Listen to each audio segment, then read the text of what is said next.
And ladies and gentlemen, welcome back to Thrashers Paradise. Today we are joined with a band that has a bit of black metal, a bit of death metal, a bit of prog, just a bit of everything. They have all the seasoning. And we are joined with Philadelphia's own Iatt. Yeah, that. Yep. Correct. Thank you, Facebook. Excellent. Now, gentlemen, how are you two doing today? Good. I mean, good for the circumstances. Excellent. Now we're joined with vocalist Jay and guitarist Alec. Now, during this quarantine, what has made it difficult for the band to get together? I didn't really think that one. Hold on. Okay, here we go. So back on December 28th, you released a song entitled December 28th. Was it intentionally meant to be that way? Do you want to go with this, Alec, or do you want me to answer it? Yeah, I can explain it. So, we originally wrote that song back in like 2015, and it was called December 28th because it was written on that date. We put it out on our self-released EP, St. Vitus Dance, in 2018, 2019? 2018. 2018. And then literally a couple months after that, it came out, the whole thing about that doomsday prediction that was like December 28th, 2019 was supposed to be the end of the world and all that stuff. So we figured like that's crazy that we literally wrote like a song with the title for that exact doomsday date. So we decided to like re-release it like on that exact date. Yeah, we added some vocals there and did some, different things guitar-wise and orchestrations as well. So we refreshened it, and then we decided to re-release it. Excellent. Now, your latest album, if I can get my phone to work properly to help me out here, please forgive me if I say this wrong. Yeah. Yeah, I can help you out. It's nomenclature. Someone say nomenclature. Okay. Nomenclature. It's like the study of like taxonomy and like defining medical things. Okay, so Nomenclature came out in September of last year. What has been the general overall reviews, I guess you can say, about the album? Go ahead, Jay. Well, it was received very well, and we had the concern that the fact that we throw so many different genres or styles in there, that it wouldn't be received well. But it was received pretty well. I mean, they pointed out a lot of like the transitions and the way that everything was very fluent, but it also hit you, in the face at the same time. So I mean, it was received very well. We were surprised. If you want to expand upon that, Alec, you can go ahead. Yeah, I think it resonated with a lot of different subgenres like that people were into. So I think it has like a wide appeal. Generally speaking, what we do is we generally tend to take elements from different genres that we admire and things that work, and we kind of hodgepodge them together in this like blackened death metal casing. So I think people who are like really into like more proggy stuff got a taste of that. I think people who are into more technical stuff, we definitely like showed off some technical stuff. We're always like a melodic band, so I think that there was something in there for everyone. That overall, I think it was pretty well received, just based on like the reviews that we got and everything. And then as far as the theme as well, we were able to really have some sophistication with the theme. So it wasn't, it was good musically, but then we also had a really solid theme to go along with it. And I think that's what helped with the album.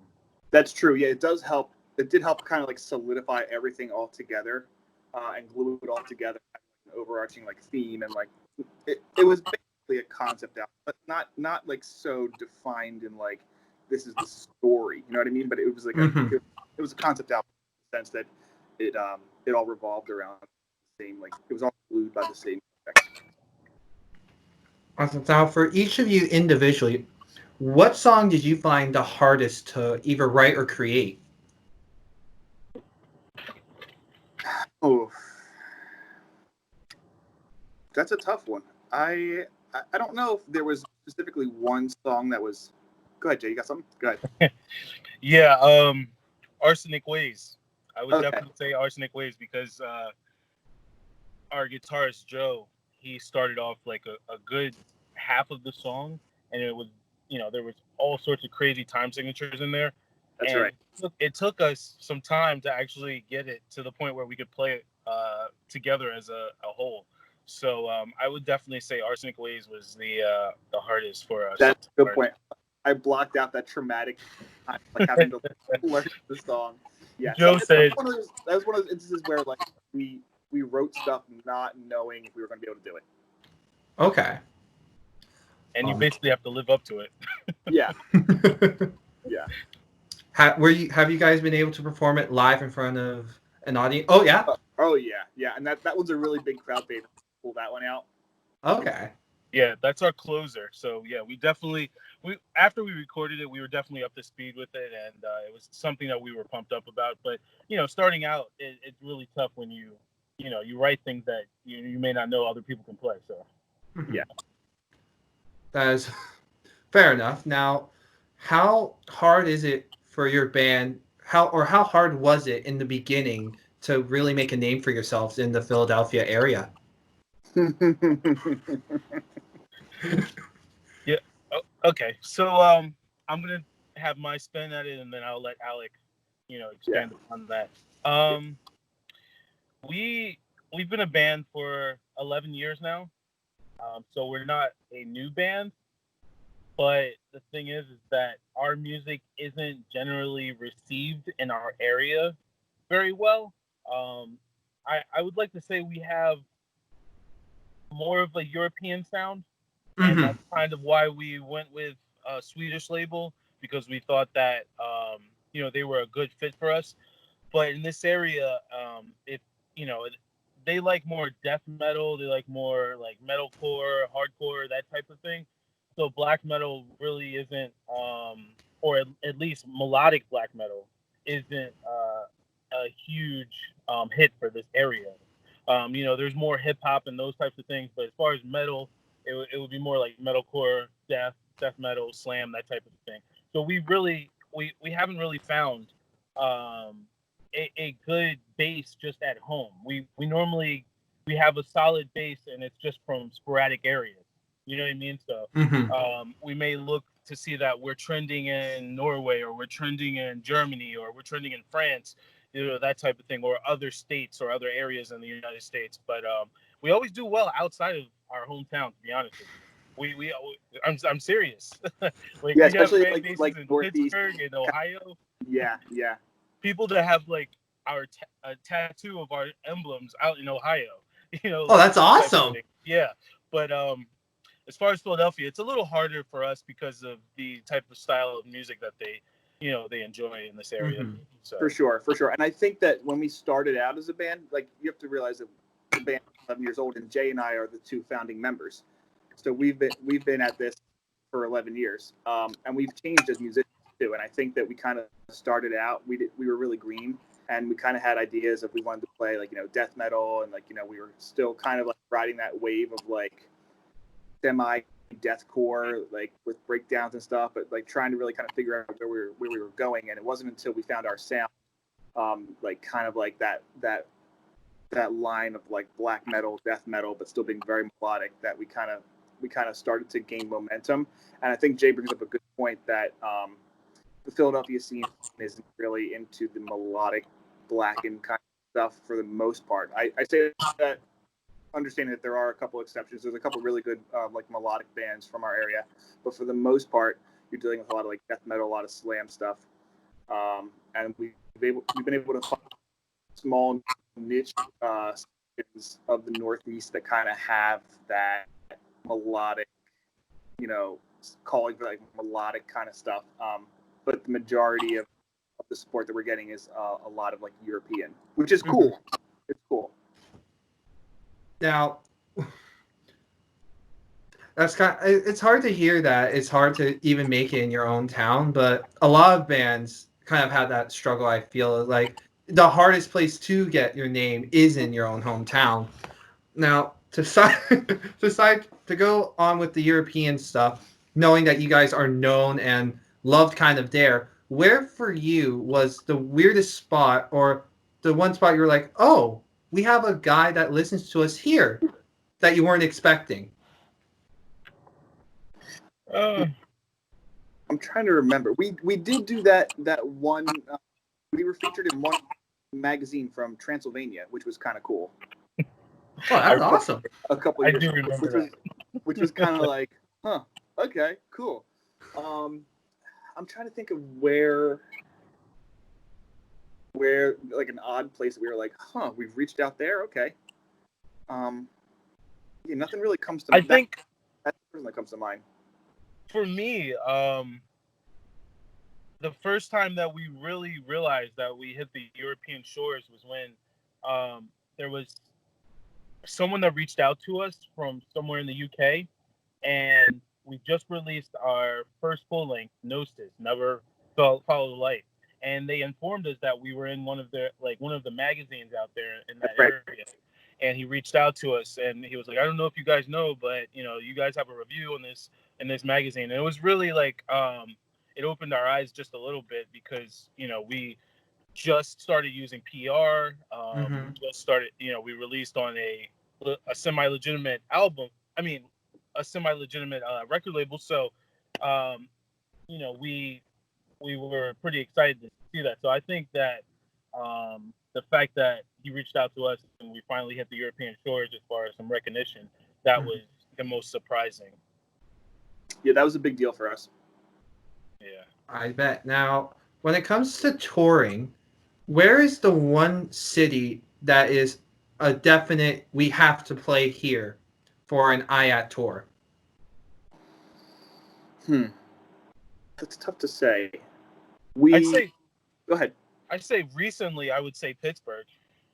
Pittsburgh is great. We have a nice strong following in Pittsburgh. A lot of people and some like great other bands that are out there that kind of fit in our same vein. And Pittsburgh's good. I would say Massachusetts. Yeah, definitely. Last time we were in Massachusetts, the last two times we had really good responses.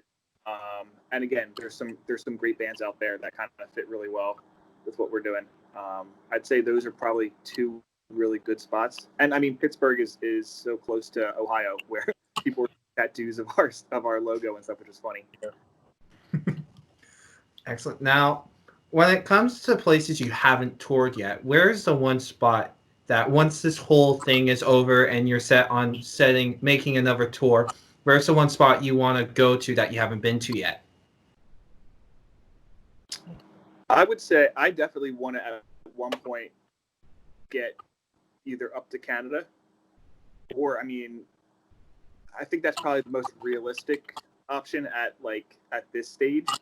I would love to go over to Europe, but I think that's just we have to wait a little bit, like monetarily, But it's expensive to get over to Europe. But that's a goal. But I think Canada is probably like the next like feasible, like we could definitely do this. Yeah, we're friends with Bane, and they're located in Canada right now. So I would definitely like to hook up with those guys and maybe play their hometown or something. Yeah. Show a little Bane love there. Yep. As hilarious because I am Canadian and I haven't even heard of that band yet. Bane, Bane? Well, they're from Serbia, right? They're from Serbia, but they they relocated to Canada probably a few years ago. So that's their home base. Yeah. Look them up though, dude, because they are gnarly. Yeah, we played with them when they came down to Philadelphia, so we made some friends with them. So. Okay. Conveniently enough, I have a notepad and pen here. How do you spell the name? Bane. Oh, that's it? Yeah. Bane. Oh. I was thinking it was going to be something difficult. It looks a little crazy on the logo, but it's just Bane. Okay, yeah, I'll definitely search them up. Make sure it's the black metal band, not the hardcore band, because there's two different bands. Oh, I hate when that happens when you're looking for the one band and you find a completely different band with the same name. Yeah. So I asked this to another Philadelphia band yesterday, World Below, and I would like to hear your opinions about this. where is the best Philly cheesesteak in Philadelphia? You, you know what's funny? That's a touchy subject. I just went to Gino's yesterday. So the big debate is between Gino's and Pat's, but I would like to throw Shanks in there. Yeah. Gino's has the whole flair, but I find that they have the best cheese whiz. The bread is really good, but Shanks has really good seasoned steaks. Like, it's not just the cheese; it's the whole sandwich that gives you a mouthful of flavor. So I would say Shanks is the dark card there. I would put Gino's second, and then Pat's third. I feel like Pat's and Geno's are institutions, yet they've become touristy. You know what I mean? Yes. So for me, I have a hard time putting them up there with it's one of those two. I would say, is it Jim's on South Street? Okay. Doesn't disappoint. Tony Luke's is always like a top contender for me. Here's the secret though, like cheesesteaks are just fucking good no matter what. So you're really not going to get like a bad cheesesteak no matter where you go in Philadelphia. There's better ones, but they're not. No, there's no such thing as a bad cheesesteak. I've had really good cheesesteaks in New Jersey too. Yeah. Okay. That's the funny thing. And I've had plenty of Philadelphia cheesesteaks. Yeah. Yeah. Excellent. Now, as I was also talking to them, they brought up a term I never really heard before. Hoagie mouth, I believe it is referred to. It's a kind of dialect, I believe, in Philadelphia. Or an accent. I think I know what they're referring to, but I'm not an expert on it. Okay. Yeah, to be honest, I've never heard that term before. There's absolutely a Philadelphia accent. There is, yeah. For sure. There's the water versus wooter. Oh yeah, that came up a lot yesterday. Wooter. Yeah. I've never heard that term before, but they're onto something. There's definitely an accent. You have the word John that can mean anything.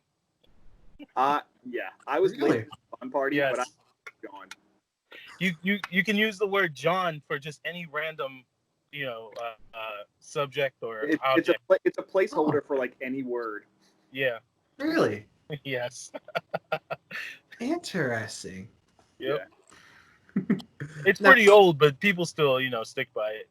Okay. Go to get one of those cheesesteak Johns. Exactly. Wow, that is amazing. Yeah. Now I know from the Philadelphia area you're diehard about your sports teams, from either the Eagles or the Flyers. Is there really a predominant team that is beloved by everyone, regardless? They're held more higher than the others. The Philadelphia Eagles. I would say so. I think Phillies fans are rowdy, but I think the Eagles fans are the rowdiest. And we have a story about. You want to tell them the story about the Philadelphia Phillies? Oh, yeah, an Iatt clash. This is a good insider story. We've got a bunch of these insider stories. Being in a band together for 11 years, and being real young, and then growing up and just going through our fucking mid-20s together. We've got. All right, so it was the Phillies had just won the World Series, and they were having this big parade in Center City. It was also it happened to be Halloween. we were practicing. We were going to practice, and then I think it might have been 2:00 in the afternoon or something like that. Yeah, we're going to have a Halloween party too. And we were going to have a Halloween party later that night. So Jay and I went to band practice dressed up. I was dressed up like an 80s rocker, so I had spandex, yellow spandex and a giant 80s wig. I looked fucking crazy. And Jay, you were dressed up as a I don't even remember. Something goofy. So we go to have our band practice, and we're trying to get back. Jay's dropping me off at my apartment, and we had to literally go to Philly, and Broad Street is closed down for the parade. So Jay's like, I can't get through, man. You're gonna have to get out and walk. And it wasn't very far. It was 6 blocks, but I had to walk through the parade, the sea of people wearing red Phillies hats in bright yellow spandex, and people started screaming. They're like, "Fuck you, Yellow Pants! Go the fuck home, Yellow Pants!" Throwing beer cans at me as I'm fucking walking. Through Oh, jeez! All jeez. these like red hats and red like t-shirts. There's like low kid with yellow spandex walking through the street with his head down and a hoodie up. Yeah. Do you remember what year that was, Jay? I think it was. When did they win this series? Was that 2008? Something like that. Yeah, I think it was 2008, and that was like the first championship series of like the 2000s. So there were a lot of people that were like really riled up. It was crazy. Oh yeah, there was a parade all through Broad Street that we couldn't get past. So I got "Fuck you, Yellow Pants! Go the fuck home, Yellow Pants!" Throwing beer cans and shit. That was nuts. Damn, that's insane. Philly takes their sports very seriously. It's a religion. It is a religion. Yeah. Okay. Well, damn, I don't know what else to ask after that story. Like, Well, we have a ton of stories, man. Yeah. Like really, we've gotten that's into some shit. okay, well, I asked World Below this yesterday. I might as well ask you gentlemen this. What is the most Philadelphian thing a person can do? Run up the rocky steps. Okay. That's not bad. I was gonna say get fucking piss ass drunk and wander down South Street. Yeah. I agree there. The most Philadelphia thing you can probably do is get arrested. For anything in particular or just in general? Drunken disorderly conduct or something.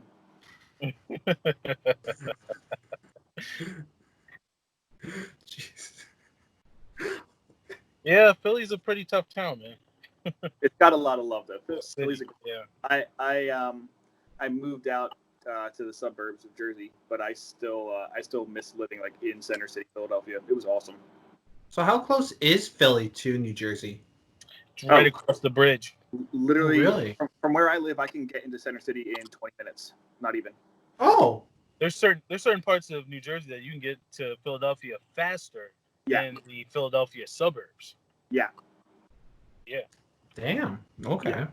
Yeah. Noted. Well, I'll let you know this. Canada's definitely different from Philadelphia. Yeah. I've been up to Canada once in my life. I went to Niagara Falls, which is cool. Okay.